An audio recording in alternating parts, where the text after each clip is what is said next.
दहशतगर्दाना मुखालिफ सिफारती कारी मुहिम के तहत आलमी राय अम्मा भारत के हक में हमवार करने के लिए जो कुल जमाती डेलीगेशन गैर ममालिक दौरा करने जा रहा है, उनमें जम्मू कश्मीर के 3 लीडर को शामिल किया गया है। इनमें नेशनल कॉन्फ्रेंस के लोकसभा रुकन मियां अल्ताफ और बीजेपी के राज्यसभा रुकन गुलाम अली खटाना के अलावा साबिक वज़ीर आला गुलाम नबी आजाद भी शामिल है। आपको बता दें कि पहलगाम दहशतगर्दाना हमले और उसके बाद शुरू हुए ऑपरेशन सिंदूर को लेकर ये कुल जमाती वक्त हलीफ ममालिक के साथ ही UN सिक्योरिटी काउंसिल के सिफारतकारों से मुलाकात करेगा। इस दौरे का मकसद आपको बताएं, दहशतगर्दी के खिलाफ जारी जंग को लेकर भारत के मौक़िफ़ को आलमी बरादरी के सामने मजबूती से रखना है। इसके लिए 7 अलग अलग ग्रुप तश्कील दिए गए हैं। इत्तलात के मुताबिक गुलाम नबी आजाद 8 रुकनी ग्रुप A का हिस्सा होंगे। बीजेपी सांसद बैजंत पांडा की क़यादत में ये वफ्द सऊदी अरब, कुवैत, बहरीन और अल्जीरिया का दौरा करेगा। इसके साथ ही गुलाम अली खटाना बीजेपी सांसद रविशंकर प्रसाद की क़यादत वाले ग्रुप 2 में शामिल है।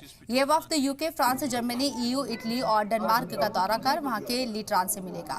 मियां अल्ताफ ग्रुप 6 का हिस्सा होंगे, जिसके क़यादत DMK रुकन पार्लियामेंट कनिमोझी करुणानिधि करेंगी और ये group Spain, Greece, Slovenia, Latvia और रूस जाएगा। आपको बता दें कि कुल जमाती डेलीगेशन में मौजूदा MP, साबिक MP और साबिक वज़रा के अलावा 8 सिफारतकारों को शामिल किया गया है।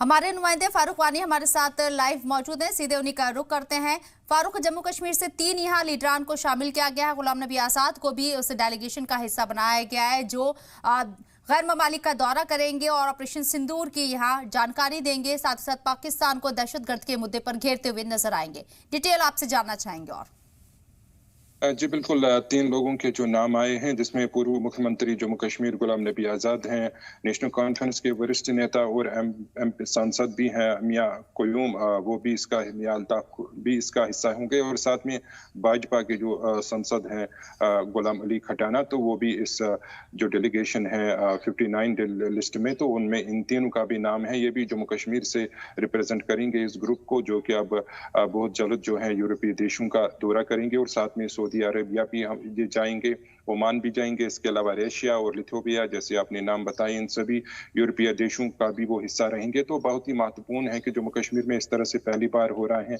जब कोई विदेश डेलीगेशन में जिस तरीके से अब जो तैयारियां कर रही हैं, तैयारियां चल रही हैं, तो उसमें ये 3 लोग नाम जो है ये भी शामिल होंगे, क्योंकि जो ऑपरेशन सिंदूर है वो अंजाम दिया गया, तो उस हवाले से ये जानकारी देंगे। और साथ में हमने देखा जो कि सीमावर्ती इलाकों में ज्यादातर लोग इफेक्ट हुए हैं, कई फैमिलीज आज भी जो हैं जिनके घर नहीं रहे हैं। तो ऐसे में जो पुंछ राजौरी का जो सांसद है मियां अल्ताफ, तो वो इसमें अहम भूमिका निभा सकते हैं। वो बेहतर तरीके से जो सीमावर्ती के हालात वहां पे रहे हैं पुंछ राजौरी में, क्योंकि ये वहां से रिप्रेजेंट करते हैं, वहां से चुनाव जीत के आए हैं, तो लिहाजा इसकी ज्यादातर जिम्मेदारी होगी। ये बेहतर जानते हैं किस तरह से उनको ब्रीफ करना है जो LOC से वहां पे हालात रहे हैं, खासतौर पर पुंछ में जिस तरीके से कई लोगों की मौतें हुई, वहां बेघर लोग हुए, वहां लोगों के पास घर नहीं है, कई लोग अभी भी जो हैं खुले आसमान के नीचे जिंदगी बसर कर रहे हैं और सरकार ने कई सारी जो चीजें हैं उनके लिए मुहैया रखी हैं। तो ऐसे में मियां अल्ताफ की अहम भूमिका रहेगी और साथ में जो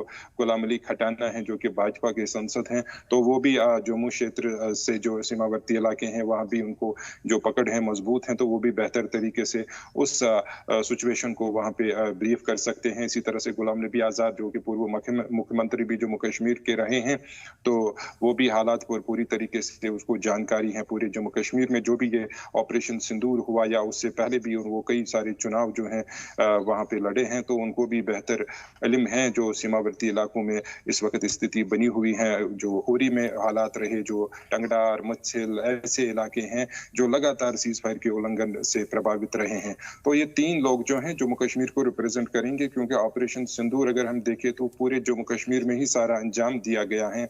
जो भी सीज फायर के उल्लंघन है वो भी जम्मू कश्मीर से ही हुए हैं, जो भी बड़ी कार्रवाई है वो भी जम्मू कश्मीर से ही हुई है। तो लिहाजा ये 3 लोग जो हैं जम्मू कश्मीर की हालात को, जम्मू कश्मीर में जो अभी तक बीत चुका है, तो उस सारी जो लेखा जोखा है ये लोग वहां पे अच्छे तरीके से ब्रीफ कर सकते हैं, अच्छे तरीके से अपनी बात रख सकते हैं। क्योंकि सऊदी अरेबिया भी इनको जाना है, तो सऊदी अरेबिया के साथ भी इनके जो पहले से ताल्लुकात हैं वो रहे हैं। तो ऐसे में सऊदी अरेबिया के जो हुक्मरान हैं तो उनके सामने ये अच्छी तरीके से बात रख पाएंगे जम्मू कश्मीर से, क्योंकि जम्मू कश्मीर आज का मामला नहीं है।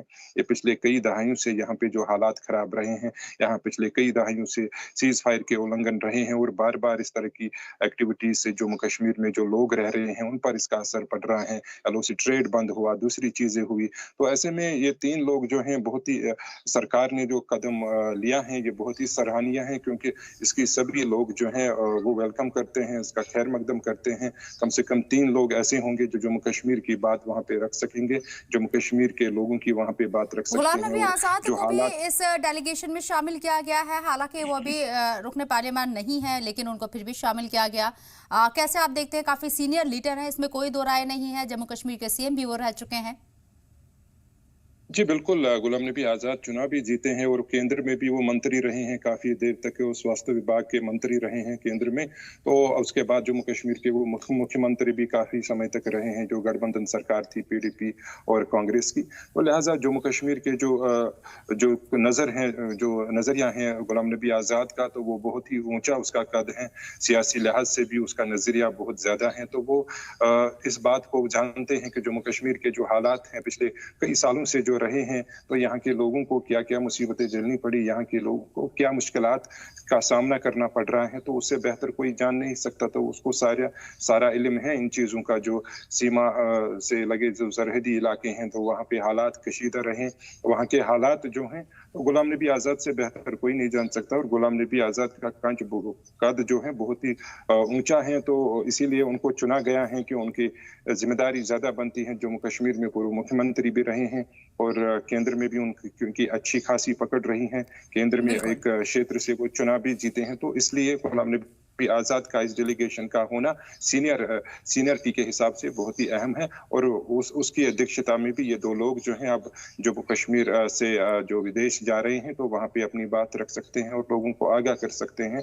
जम्मू कश्मीर के जो हालात हैं कैसे रहे हैं और ऑपरेशन सिंदूर को किस तरीके से अंजाम दिया गया, उसके बाद पाकिस्तान का क्या रिस्पॉन्ड रहा, किस तरीके से वहाँ पे सीज फायर का उल्लंघन किया गया सीमावर्ती इलाकों में, और लोग किस कदर हिट हुए हैं उनकी शेलिंग से। कई लोगों की टांगे नहीं रही, कईयों के बाजू नहीं रहे, कई लोग घर नहीं रहे, और कई लोग ऐसे हैं जो आज भी अस्पतालों में जो है जहरी इलाज हैं। कईयों को अब आवश्यकता है उनकी घर बनाने हैं नए सिरे से, यानी उनका साया जो है हमेशा के लिए उड़ गया कई लोगों का। उसमें एडीसी जम्मू पुंछ का भी जिक्र आता है, थापा का, जो नहीं रहे। तो ऐसे में बहुत सारे लोग हैं जो सीज फायर के उल्लंघन के शिकार रहे हैं। हमने उरी में भी देखा, एक महिला की भी मौत हुई, कई लोग वहां पे घायल हुए जो काफी देर तक जहरी इलाज थे, तो अब बेहतरी उनकी आई है। उसके बाद 2-3 पहले कई लोगों की छुट्टियां भी दी गई अस्पताल से।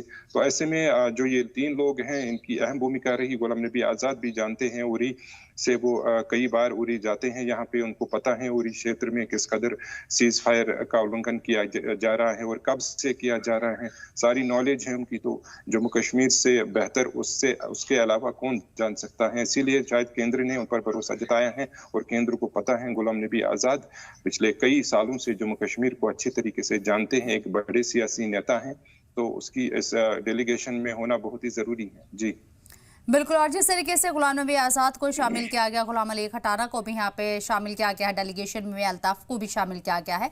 बहुत बहुत शुक्रिया आपका फारूक, तमाम जानकारी हम तक पहुँचाने के लिए।